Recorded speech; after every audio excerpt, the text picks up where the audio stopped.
one national voice in defense of your Second Amendment rights. Gun Talk, available on iTunes and on the free Gun Dealio smartphone app for Android and iPhone. To be on the air with Tom, call us now, 866-825-5486 or 1-TOM-TALK-GUN. Now, here's Tom. Before I get to what I was going to do, just on the internet, I just went to Ruger.com and I see this thing. I got to tell you about it because this thing's going to expire like in 2 days. Pre-election magazine weekend, free ground shipping on entire order with purchase of any magazine at shopruger.com. I went over there to actually look up a gun.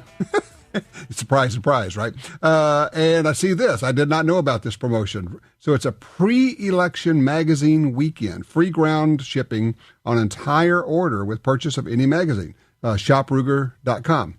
You got to use the promo code GOVOTE, GOVOTE, now through November the 8th. That is like you got 2 more days to make that happen. The election's about more than just the president, and I want to talk about state things, what's going on in the various states, particularly California, which is our litmus test. That's our canary in the cave, in the mine. So a couple of days ago, I recorded an interview with Calguns Foundation guy and super knowledgeable fella, Gene Hoffman. Here's that interview. There's more on the ballot than just the president's election, of course, coming up. We have ballot measures around the country, and, of course, out in California, some of the, onerous, the toughest ones, the most, I'm tempted to call them evil, but the guy who knows all about those is Gene Hoffman from the Calguns Foundation. Gene, tell us what's going on and what are people facing as they go to the ballot this time? Well, here in California, as you said, we already have one of the most onerous gun control regimes in the United States. On top of that, the legislature was able to add quite a few additional restrictions that this proposition attempts to add.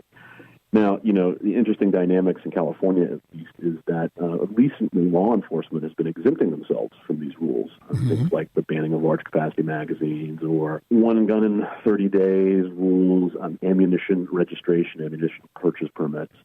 Now, the things that passed in the legislature this past year will be overridden by what happens with this proposition.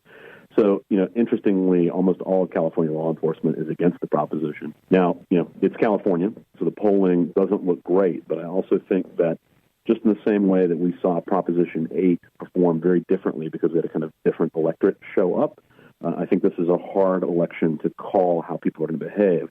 And so in a lot of ways, I think it's really important for California gun owners, no matter what they're going to vote for in the rest of the election, to show up and vote no on the proposition. Wait, what is the proposition? Is there a number on it? Prop 63. Prop 63. Now, I may have missed it, but why is law enforcement opposed to Prop 63? Well, I think it's 2 things. The positive is that I think law enforcement realizes that the regime we have, we're getting down into the weeds of things that are truly ineffective beyond the fact that we already have universal background checks and registration and, one handgun in 30 and. Right. Adding ammunition registration may, at the very margin, have an impact, but it's unlikely. The bigger concern, though, and this is not necessarily the happy side of it, is they're not exempt for the first time in a very long time. So law enforcement officers in their personal capacities are going to have to follow the same rules that California gun owners otherwise have to follow. So, that would account for the opposition. I get that. All of a sudden, they're going to be treated like the citizens that they actually are. And, I'm not saying that negative about law enforcement, but frankly, it galls me that there would be any difference since we're all citizens and we're all actually civilians. So I'm okay with that. So the polling doesn't look good. I am assuming that the advertising, the media coverage has been expectedly slanted. It's interesting. This is one of those things where it's on the ballot, but it's not been heavily promoted by, the positive side. They've not been willing to, for example, come to debates and those kinds of things. Obviously we're again being outspent about 10-1, but the reality is that I don't think there's a lot of room for the actual outcome of the maneuver, except for the fact about who's going to show up at the polls. Okay. And that factor will probably be the determining factor about where and if this passes. Well, of course, you hear it. There are certainly a lot of gun owners in California who say, well, there's just no point in me going because my vote doesn't matter because, we're going to get our Democrats, we're going to get our liberal people elected anyway, so why bother? Well, it's a dangerous thing to think. I mean, certainly you can feel that way about what's going to go on in some of the major elections that you can't sway. But certainly on these propositions, there have been multiple surprises over history around what the actual plebiscite thinks about gun rights. And, again, because of the strange dynamics and the unfavorables of both candidates and all of these things in California, this one proposition is worth every California gun owner voting, regardless of political stripe. Do you have any idea how many gun owners there are in California? Well, the interesting thing, Tom, is this is the largest retail market for guns in the United States. So it has to be a pretty significant proportion. And, this gets into one of my favorite problems with the data. Everybody says that the number of people who answer the phone when asked whether they have firearms has gone down. Yes. In fact, I was just writing about that this morning for publication, saying that the gun issues always poll very poorly.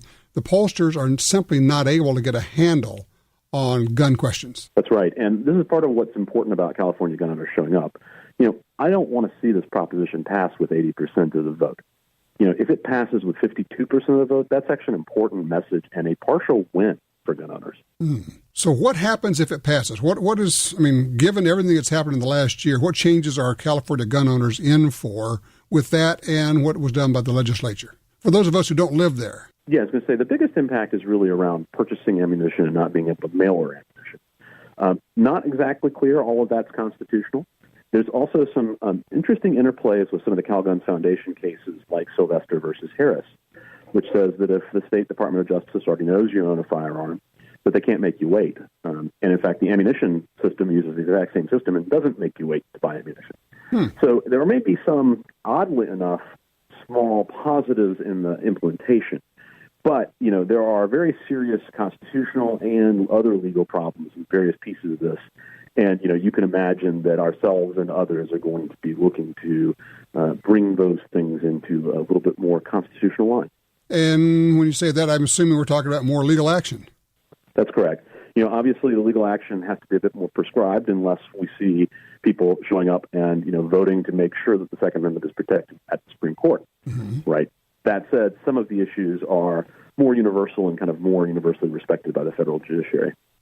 You've actually been doing some good work. You've had some successes out there in the courts, haven't you? We do. I think people overestimated the Ninth Circuit's hostility. And, I think what's happening to some extent is on some of the larger questions, the Ninth Circuit has behaved as some people were afraid it would, carry other things. At the same time, there are major pending decisions that are pending for years at this point, things about our handgun roster. But in a lot of what I would call the day-to-day bread and butter, making sure that there are a real community of gun owners that can actually exercise the right, we've made some real strides with Sylvester, with not allowing counties to redline gun stores. It's those kinds of things that keep the ability for you to purchase, maintain proficiency, actually doable.